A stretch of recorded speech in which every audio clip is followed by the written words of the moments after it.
नमस्कार, स्वागत है आपका स्वदेश खबर में और मैं हूं आपके साथ तृप्ति उपाध्याय।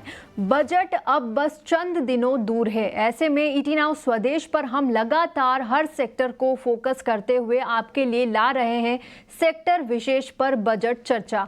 आज करेंगे मैन्युफैक्चरिंग सेक्टर पर बात। बजट से क्या है सेक्टर की उम्मीदें, किन रियायतों का होगा ऐलान, क्या हो सकते हैं सुधार, आज होगी इसी पर बात।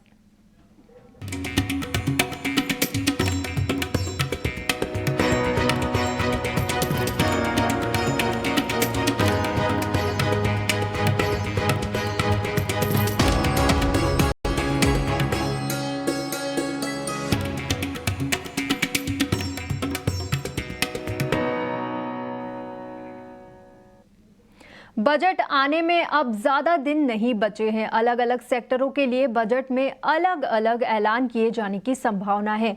इनमें मैन्युफैक्चरिंग सेक्टर भी बहुत अहम है। मैन्युफैक्चरिंग की ग्रोथ यानी देश की तरक्की और रोजगार के मौके। माना जा रहा है कि बजट में मैन्युफैक्चरिंग सेक्टर को तकनीकी रूप से और मजबूत बनाने वाली पॉलिसी पर फोकस किया जा सकता है। जानकारों का मानना है कि इस सेक्टर के डेवलपमेंट को बढ़ावा देने में एक महत्वपूर्ण फैक्टर ऐसी पॉलिसियां हो सकती है जो कैपिटल कॉस्ट को कम करे और नए वेंचर को टैक्स छूट ऑफर करे। ऐसे में मैन्युफैक्चरिंग में कैसे रफ्तार आएगी, कौन से होने चाहिए सुधार, क्या है सेक्टर की उम्मीदें, इसी पर करेंगे आज खास चर्चा। हमारे साथ इंडस्ट्री एक्सपर्ट अरविंद बाली जुड़ेंगे थोड़ी देर में और हमारे दो रिपोर्टर सहयोगी प्रकाश प्रियदर्शी और समीर दीक्षित हमारे साथ जुड़ रहे हैं। लगातार इस सेक्टर से जुड़ी आपके लिए एक्सक्लूसिव खबरें लाते रहे हैं। सबसे पहले मैं जाऊंगी अपने रिपोर्टर सहयोगी समीर दीक्षित के पास। समीर, आप लगातार बजट के लिए कुछ न कुछ कवरेज करते जा रहे हैं और इस बार बजट में मैन्युफैक्चरिंग सेक्टर के लिए क्या कुछ अहम हो सकता है, इस पर बताइए। जी बिल्कुल, चाहे वो कोई भी सेक्टर हो, रेलवे सेक्टर हो, व्हाइट गुड सेक्टर हो या जो भी सेक्टर हो, उसमें मैन्युफैक्चरिंग को बढ़ोतरी देने के लिए सरकार लगातार नए दिशा निर्देश और कदम उठा रही है। उदाहरण के तौर पे मैं अगर रेलवेज का जिक्र करूं तो सरकार का ये लक्ष्य है कि आने वाले 2 सालों में 10,000 नॉन एसी कोच का प्रोडक्शन करना है। नॉन एसी कोच के प्रोडक्शन का मतलब ये है कि इसमें जो अलाइड सेक्टर हैं, जो भी इससे जुड़े हुए सेक्टर हैं, चाहे वो स्टील सेक्टर हो या और सेक्टर, उनको भी बल मिलेगा, उनको भी एक गति मिलेगी। ये सिर्फ रेलवे का जिक्र किया है मैंने। ऐसे ही अगर आप व्हाइट गुड्स सेक्टर ले लें, जहां एसी मैन्युफैक्चरिंग होनी है, जहां पर लाइट एलईडी लाइट्स मैन्युफैक्चरिंग होनी है, तो उसके लिए भी जो सरकार इंसेंटिव बेस्ड स्कीम चला रही है, यानी कि पीएलआई स्कीम, इसमें एक्सटेंशन किया है सरकार ने, ताकि कुछ नए प्लेयर्स को आमंत्रित किया जाए। यानी पीएलआई स्कीम में एक्सटेंशन भी दिया गया है। ये वो फैसले हैं जिनको सरकार ने लागू कर दिया है, लेकिन बजट में कुछ और नए फैसले की उम्मीद जताई जा रही है ताकि मैन्युफैक्चरिंग सेक्टर को बढ़ावा दिया जाए। देखिए, सरकार एक जिस सोच के साथ आगे बढ़ रही है वो ये है कि पब्लिक प्राइवेट पार्टनरशिप को ज्यादा आगे ले जाना है, तो वो खुद से भी इन्वेस्टमेंट करेगी पब्लिक सेक्टर में और उसके जरिए रास्ता खोलेगा ताकि प्राइवेट पार्टनर्स भी आगे आए और सरकार के साथ में इन्वेस्ट करें और वो इंसेंटिव्स का फायदा उठा पाए। यही वजह है कि अलग अलग सेक्टर में, जैसे टेक्सटाइल सेक्टर है, तो वहां पर भी पीएलआई स्कीम का जो अभी तक फायदा उठाया गया है और अनमैन मेड फाइबर टेक्सटाइल के लिए भी सरकार पीएलआई स्कीम पर जोर दे रही है, उसको और आगे विस्तार करना चाहती है। तो माना यह जा रहा है कि अलग अलग सेक्टर हो, उन सभी सेक्टर में सरकार मैन्युफैक्चरिंग को बढ़ावा देने के लिए कुछ बड़े ऐलान कर सकती है और उसमें इंसेंटिव बेस्ड स्कीम एक बड़ा अभी तक का सफल माना जा रहा है कि ये कदम रहा है। उसमें विस्तार भी एक अहम देखने को मिल सकता है आने वाले बजट में। जी जी समीर, आपका बहुत बहुत शुक्रिया। और हमारे साथ प्रकाश भी जुड़ चुके हैं। प्रकाश, आप भी लगातार बजट को लेकर कुछ न कुछ एक्सक्लूसिव खबरें हमारे लिए लेकर आ रहे हैं। आज हम बात कर रहे हैं मैन्युफैक्चरिंग सेक्टर की, तो आपको क्या लगता है, आपके पास कौन सी ऐसी एक्सक्लूसिव खबर है कि मैन्युफैक्चरिंग में बजट में इस बार सरकार कौन से कदम उठाने वाली है?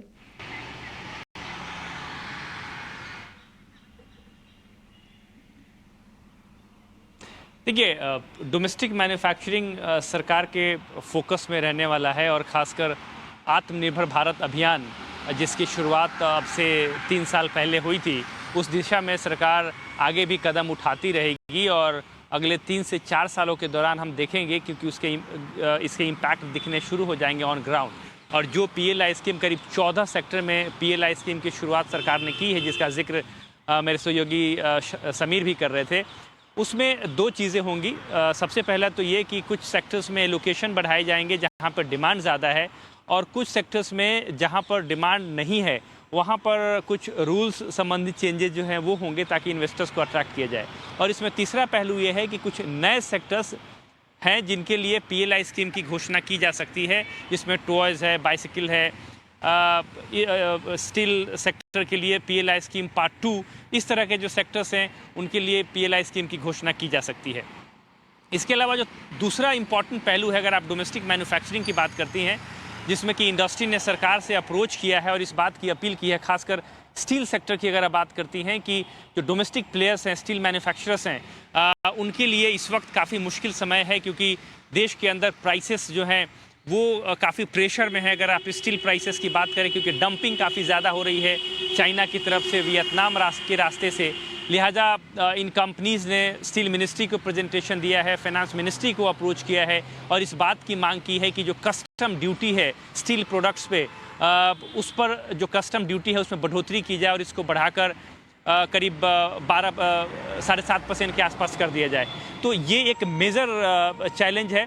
साथ ही साथ एक और इम्पॉर्टेंट फैक्टर ये है कि ये जो प्रेजेंटेशन हुआ है उसमें, जैसा कि हमें जानकारी मिल रही है, फाइनेंस मिनिस्ट्री ने स्टील मिनिस्ट्री से सारे डिटेल्स मांगे हैं, कॉमर्स मिनिस्ट्री से डिटेल्स मांगे हैं, प्राइसेस के क्या सिचुएशंस अभी डोमेस्टिक मार्केट में है उसके डिटेल्स मांगे गए हैं, और क्या बेसिक कस्टम ड्यूटी जो है उसको बढ़ाकर 12% किया जाएगा मौजूदा 7.5% से।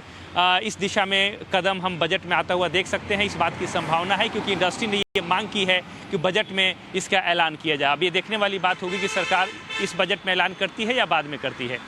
इसके अलावा एक और अहम पहलू है कि कई ऐसे सेक्टर्स हैं, जैसे एग्जांपल के तौर पे केमिकल्स है, वहाँ पर केमिकल्स और पेट्रोकेमिकल्स, वहाँ पे डोमेस्टिक प्लेयर्स ने सरकार से अपील की है कि कस्टम ड्यूटीज़ में बढ़ोतरी करें, इंपोर्ट ड्यूटीज़ में बढ़ोतरी करें, ताकि जो डंपिंग हो रही है देश के अंदर उसको कंट्रोल किया जाए और डोमेस्टिक प्लेयर्स को राहत दी जाए। तो ये तमाम तरह की प्रेजेंटेशंस और सजेशंस जो है सरकार को दिए गए हैं। जो प्री बजट कंसल्टेशंस चल रहे थे उसमें फाइनेंस मिनिस्टर्स के सामने ये बातें जो है डोमेस्टिक इंडस्ट्री ने रखी है। लिहाजा सरकार किस तरह के कदम उठाती है, इंडस्ट्री को किस तरह की राहत देती है, ये देखने वाली बात होगी, क्योंकि डोमेस्टिक इंडस्ट्री काफ़ी इंपॉर्टेंट है सरकार को अगर आत्मनिर्भर बनना है अलग अलग सेक्टर्स में, पहला, और दूसरा नई नौकरियां पैदा करनी है, क्योंकि अगर यहाँ पर इन्वेस्टमेंट होता है, नए नए सेक्टर्स में मैन्युफैक्चरिंग यूनिट्स लगती हैं, तो रोजगार के नए अवसर भी पैदा होंगे। तो सरकार के सामने इसके ज़रिए कई तरह के ऐसे टारगेट्स हैं जिसको अचीव करने का मौका है। अब ये देखने वाली बात होगी कि सरकार इन आगामी बजट में मैन्युफैक्चरिंग सेक्टर को बढ़ावा देने के लिए कौन कौन से नए कदम उठाती है। जी प्रकाश, आप बने रहिए हमारे साथ, और हमारे गेस्ट अरविंद बाली भी हमारे साथ शो में जुड़ चुके हैं। सर, आपका बहुत बहुत स्वागत है ET नाउ स्वदेश पर। और आज हम चर्चा कर रहे हैं मैन्युफैक्चरिंग सेक्टर की। तो सर बताइए कि किस तरह की सरकार से बजट में एक्सपेक्टेशन है, जिस तरह से हम देख रहे हैं कि वो सेमीकंडक्टर हो या इलेक्ट्रॉनिक्स में हो या मोबाइल मैन्युफैक्चरिंग में PLI स्कीम की बात करें, किस सेक्टर में किस तरह का सरकार का फोकस रहेगा इस बार मैन्युफैक्चरिंग सेक्टर में?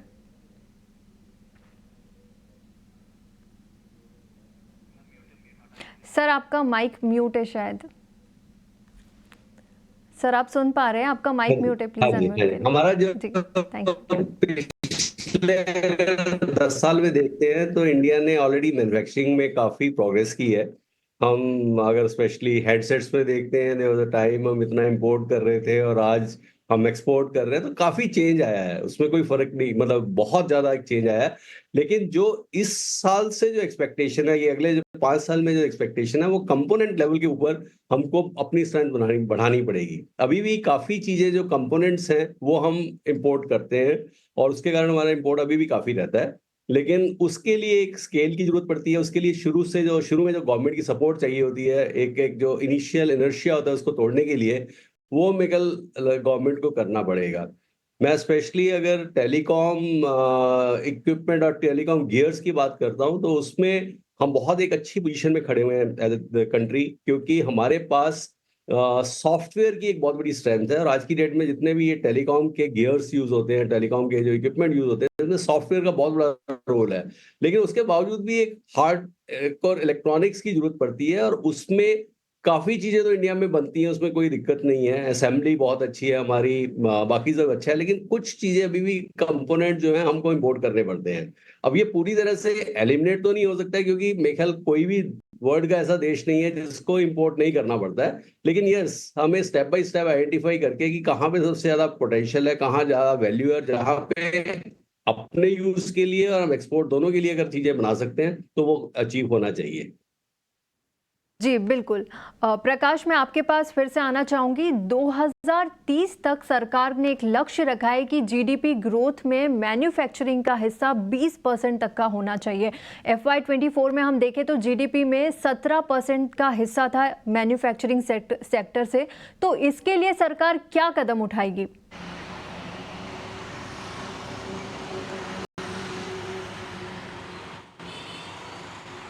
देखिए, सरकार ने सबसे अहम कदम जो उठाया, आपको याद होगा कोविड के दौरान जब आत्मनिर्भर भारत अभियान की शुरुआत हुई और इस तरीके से करीब 14 सेक्टर्स की पहचान की गई जहां पर PLI स्कीम की घोषणा की गई।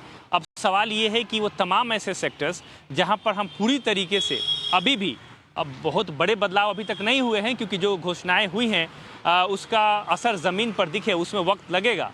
तो ज़्यादातर ऐसे सेक्टर्स हैं जहां पर हम अभी भी अपनी डोमेस्टिक रिक्वायरमेंट्स को पूरी करने के लिए पूरी तरीके से इंपोर्ट पर निर्भर हैं। एग्जाम्पल के तौर पे सेमीकंडक्टर ले लीजिए, चिप्स ले लीजिए। मेडिकल क्षेत्र में आए तो ज़्यादातर मेडिकल इक्विपमेंट्स जो हैं हमें इंपोर्ट करने पड़ते हैं और ओवर डिपेंडेंस कहाँ पर है? चाइना के ऊपर। API के क्षेत्र में देख लीजिए, जो रॉ मटेरियल आता है जो फाइनल मेडिसिन बनाने के लिए जो आप फिनिश प्रोडक्ट्स बनाते हैं उसके लिए आपकी डिपेंडेंसी 80% से ज़्यादा है। और ज़्यादा चिंता की बात यह है कि ये डिपेंडेंसी चाइना के ऊपर ज़्यादा है। तो सरकार ने इन डिपेंडेंसी को ख़त्म करने के लिए पहला कदम तो ये उठाया कि अपने जो डोमेस्टिक प्लेयर्स हैं उनको इस बात के निर्देश दिए कि मार्केट को डाइवर्सिफाई करें, यानी कि ओवर डिपेंडेंसी चाइना के ऊपर ना हो, अलग अलग मार्केट तलाशे जाएँ। लेकिन इसमें यह भी देखने को मिली कि चाइना के अलावा बड़े मार्केट अवेलेबल नहीं है जहां पर किफ़ायती दरों पर ये जो प्रोडक्ट्स हैं उसको इंपोर्ट किया जाए और जितनी इंडिया को ज़रूरत है उस हिसाब से इंपोर्ट किया जाए। लिहाजा दुनिया के सारे देश चाइना को ही मैन्युफैक्चरिंग हब मानते हैं, लिहाजा सबकी डिपेंडेंसी चाइना के ऊपर है। इस बात को ध्यान में रखते हुए सरकार ने लॉन्ग टर्म प्लानिंग की और करीब 14 सेक्टर्स में PLI स्कीम की घोषणा की गई। वो तमाम ऐसे क्रिटिकल सेक्टर्स जहां पर हमारी ओवर डिपेंडेंसी है दूसरे देशों के ऊपर, वहां पर अब हम मैन्युफैक्चरिंग कर रहे हैं। कई ऐसे क्षेत्र हैं जहां पर बिड इनवाइट किए गए हैं, कंपनियों को इंसेंटिव्स का फ़ायदा दिया जा रहा है। और कुछ ऐसे जो प्लान है, जो PLI स्कीम्स हैं जिसको कि अभी भी उसमें दिलचस्पी इंडस्ट्री दिखाएगी, इस बात की उम्मीद है। और कुछ ऐसे टर्म्स एंड कंडीशंस हैं जिसको ज़्यादा अट्रैक्टिव बनाने के प्रयास किए जा रहे हैं। एग्जाम्पल के तौर पर मैं आपको बताना चाहता हूँ कि पिछले अगर आप 4 साल में, यानी कि 4 साल पहले 2020 का एग्जाम्पल लीजिए, देश में चिप मैन्युफैक्चरिंग के लिए, सेमीकंडक्टर मैन्युफैक्चरिंग के लिए एक भी बड़ा प्लांट नहीं था कहीं भी।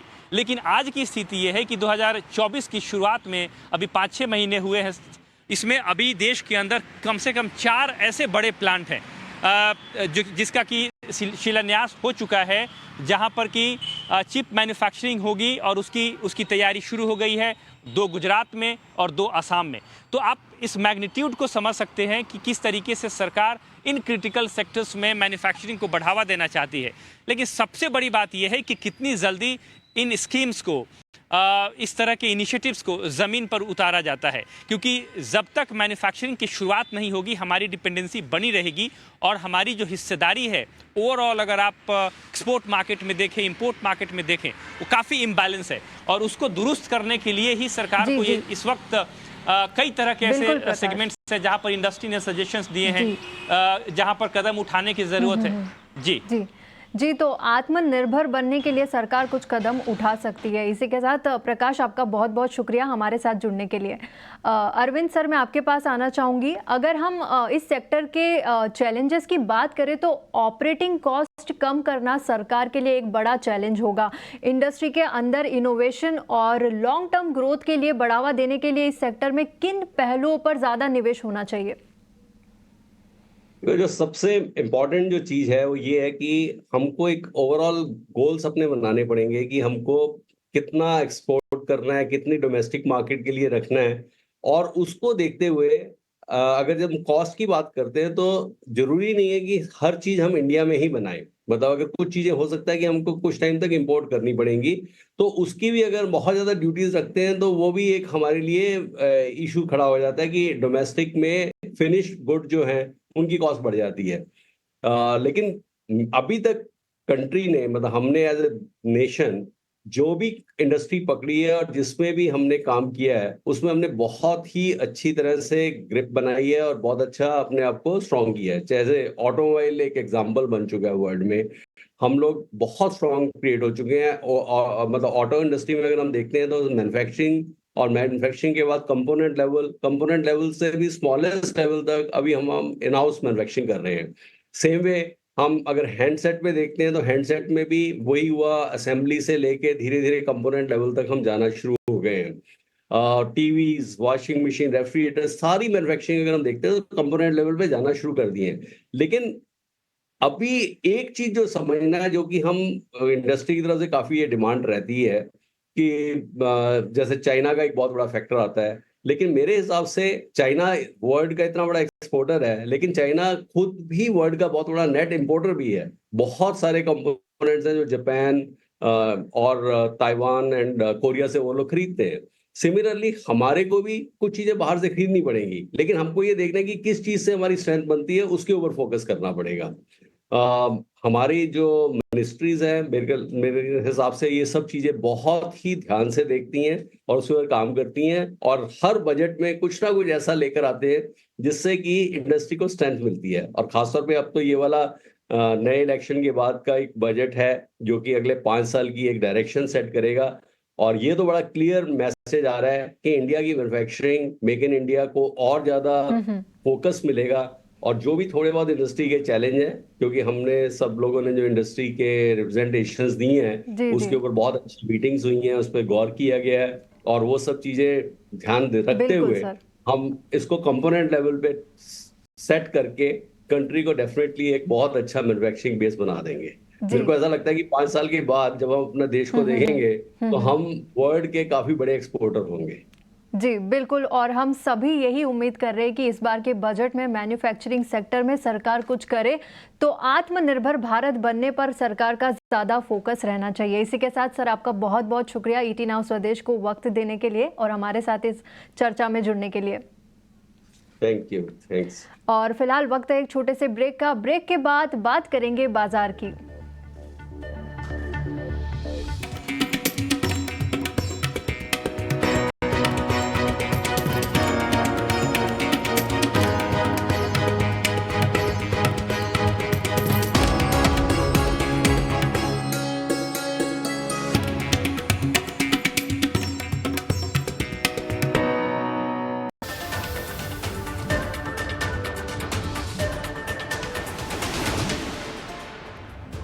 ब्रेक के बाद स्वागत है आपका, और चलिए अब बात कर लेते हैं बाजार की। आज निफ्टी और सेंसेक्स नए शिखर पर बंद हुए। निफ्टी पहली बार 24,800 के पार निकला, तो वहीं निफ्टी बैंक करीब 220 अंक बढ़कर 52,600 के ऊपर बंद हुआ। बाजार में आज हुए पूरे एक्शन का हाल जान लेते हैं मेरे सहयोगी अंश भिलवार से।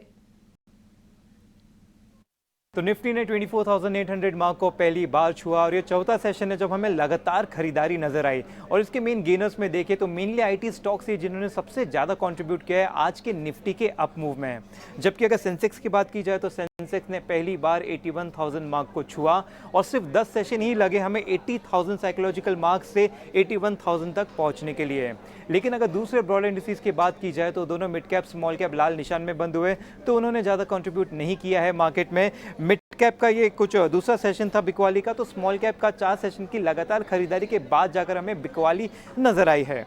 सेक्टर इंडिसेस की बात की जाए तो निफ्टी आईटी आज का टॉप सेक्टोरल गेनर के तौर पे नजर आता है, जिसके टॉप गेनर्स में हमें एलटीआई, माइंट्री और टीसीएस नजर आता है। साथ ही साथ इंडेक्स ने 40,000 मार्क को पहली बार छुआ है। लेकिन अगर ऐसे चार्ट पे देखा जाए तो 30,000 मार्क से 40,000 मार्क तक आने के लिए कुछ 738 सेशन लग गए थे। अब दूसरे इंडिसेस की बात की जाए तो एफएमसीजी इंडेक्स ने भी रिकॉर्ड हाई का स्तर छुआ, और ये 9th सेशन है जब हमें लगातार खरीदारी नजर आई। तो काफ़ी स्ट्रॉन्ग मोमेंटम बनता हुआ यहाँ पे नजर आ रहा है, और ये जो लगातार खरीदारी है ये अब से पहले सीधे जैन 2020 में देखी गई थी। साथ ही साथ निफ्टी ऑटो का भी तीसरा सेशन है जब हमें लगातार खरीदारी नजर आई। सेक्टर लूजर की बात की जाए तो यहाँ पे निफ्टी मेटल नजर आता है जो कि टॉप सेक्टर लूजर है, और दूसरा सेशन है लगातार बिकवाली का। तो ओवरऑल देखा जाए तो काफी मिला जुला सेशन रहा है।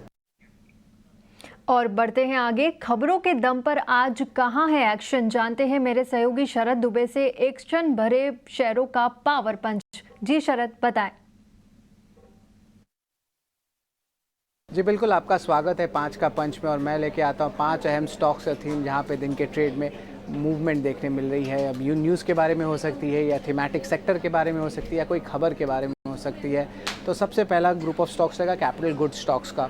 दिन के शुरुआत में एबीबी के जो ग्लोबल आर्म है उनकी जो है रिजल्ट्स आए, और उन्होंने कहा कि लगभग 3% का इंडिया बिजनेस ग्रोथ आया है। एंड ऑफ कोर्स इनका ओवरऑल अगर ऑर्डर फ्लो देखें इनके ग्लोबल आर्म का एबीबी का, तो वो अनुमान से कम आया था। उसके कारण क्या हुआ कि कैपिटल गुड्स स्टॉक्स में भी एक रब ऑफ इफेक्ट आया, जहाँ पे सेलिंग देखने मिली। उनके इंडियन आर्म में भी देखने मिली, एबीबी में, फिर सीमेंट्स में भी, ग्राइंडवेल नॉर्टन इनका रिजल्ट्स आया वो भी वीक था, उसमें भी गिरावट देखने मिला, और थर्मैक्स में भी। तो सारे कैपिटल गुड्स जहाँ पे ऑफकोर्स वैल्यूएशंस क्वेश्चन मार्क जरूर है, क्योंकि ओवर वैल्यू थोड़े लग रहे हैं एनालिस्ट के हिसाब से, उनमें भी जो है थोड़ी सेलिंग देखने मिली। पर इंटरेस्टिंगली मैं बता दूं कि हिस्टोरिकली जो एबीबी का इंडिया का बिजनेस है वो आउट परफॉर्म किया है ग्लोबल बिजनेस को हिस्टोरिकली, तो ये पॉइंट को ज़रूर याद रखिएगा। जी में भी भारी गिरावट आई थी। शुरुआत में जो थी ऑफकोर्स 2000 करोड़ का फंड रेज अनाउंस हुआ था एफसीसीबीज के जरिए, जो एक कन्वर्टेबल बॉन्ड जैसा होता है फॉरेन करेंसी का लोन का। उसमें जो है 3 फॉरेन इन्वेस्टर्स आए थे, लेकिन बाजार को एक्सपेक्टेशन थी कि कोई बड़े कॉन्ग्लोमरेट हाउस इस फंड रेज में पार्टिसिपेट कर सकते, पर वो नहीं हुआ। तो उसके कारण भी जो है स्टॉक में एक नेगेटिव रिएक्शन देखने मिला, और 8% से ज़्यादा की गिरावट आई है। अभी भी फंड्स की क्लैरिटी नहीं है कि वो यूज़ कहाँ पे करने वाले हैं फंड्स, और आगे जाते हुए ऑफकोर्स इक्विटी डाइल्यूशन तो ज़रूर होगा। लगभग 13% इक्विटी हो सकती है जी में। ओवरऑल प्रमोटर की होल्डिंग भी लो है, और ओटीटी की जो सेक्टर है वो अभी भी कॉम्पिटिटिव है। तो ऑफकोर्स आगे जाते हुए Q1 नंबर्स और मैनेजमेंट कमेंट्री बहुत इंपॉर्टेंट रहेगा। श्रिम्प स्टॉक्स में अच्छी तेज़ी आई, Avanti feeds, Waterbase, Apex Frozen, Coastal Corp, सारे स्टॉक्स में अच्छी तेज़ी आई, क्योंकि ओवरऑल रियलाइजेशंस बढ़ रही है एक्सपोर्ट्स के लेके। ग्लोबल श्रिम्प प्राइसेस की जो है गिरावट है अब वो रुक चुकी है। एक्सपोर्ट की अगर पोटेंशियल की बात करें तो भारत और इक्वाडोर जो दुनिया के 2 सबसे बड़े एक्सपोर्टर्स हैं श्रिम्प्स के, उनके आंकड़े एक्सपोर्ट्स के पिछले 2 से 3 महीने में उसमें भी स्ट्रेंथ आ रही है, और जो चैनल इन्वेंट्रीज है इम्पोर्टर्स की उसमें भी इम्प्रूवमेंट आई है। तो श्रिम्प स्टॉक्स में 4-5 पॉजिटिव न्यूज़ फ्लोज देखने मिल रहे हैं। MTNL कह सकते हैं कि लो वॉल्यूम स्टॉक है, बट अब देखें तो 20% ऊपर था, 13 साल का हाई लेवल्स पे आ गया। 2 अहम खबर जो पिछले 1 हफ्ते से स्टॉक को ट्रिगर दे रहे हैं। सबसे पहला है कि गवर्नमेंट सोच रहे हैं कि जो MTNL के ऑपरेशंस है वो BSNL को ट्रांसफ़र कर सकते हैं, और गवर्नमेंट लगभग 94 करोड़ डिपॉजिट भी किए हैं एस्क्रो अकाउंट में, जहाँ पे उनका इंटरेस्ट पेमेंट में डिले ना हो। स्ट्रीट का मानना है कि ये टर्न अराउंड प्ले भी हो सकता है, बट ऑफकोर्स याद रखिए एक लो वॉल्यूम स्टॉक है, तो जो है अपने वित्तीय सलाहकार से पूछ के ही इस स्टॉक में पोजीशन लीजिएगा। तो ये हमारा चौथा स्टॉक MTNL है, और आखिरी स्टॉक है ग्रुप ऑफ स्टॉक्स जो अर्निंग्स का क्या इम्पैक्ट हुआ है। बात करें तो हैवेल्स का जो था largely weak to inline set of numbers था, वही स्वराज इंजिन्स की बात करें तो स्ट्रॉन्ग सेट ऑफ नंबर्स था, और स्टॉक में भी तेज़ी हमें देखने मिली। और करूर वैश्य बैंक की बात करें तो यहाँ पे भी largely inline to strong set of numbers आए हैं। तो ये 5 अहम थीम्स हैं, ट्रिगर्स है, जो हम 5 के पंच में आपके लिए लेके आए हैं। और इसी के साथ फिलहाल इस बुलेटिन में इतना ही, लेकिन आप बने रहिए हमारे साथ। नमस्कार।